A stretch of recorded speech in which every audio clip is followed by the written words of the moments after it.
Perang Rusia dan Ukraina telah memasuki hari ke-986 pada Selasa 5 November 2024. Pada tengah malam, beberapa drone Rusia terlihat di Ukraina yang terbang antara wilayah Sumy dan Poltava serta dari Chernihiv ke Kiev.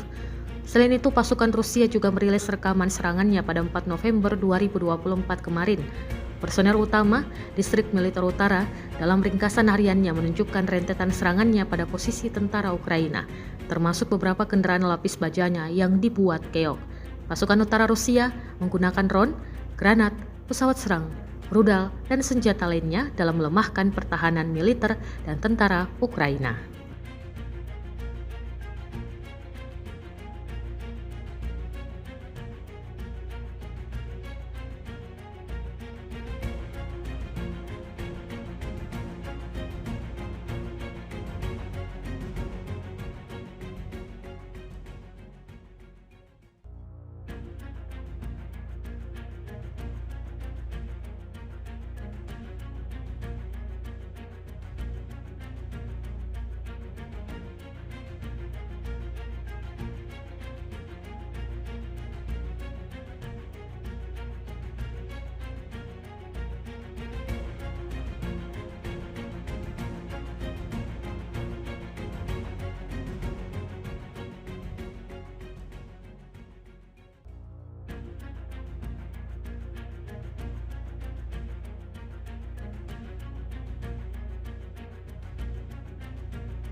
Download Tribun X sekarang, menghadirkan lokal menjadi Indonesia.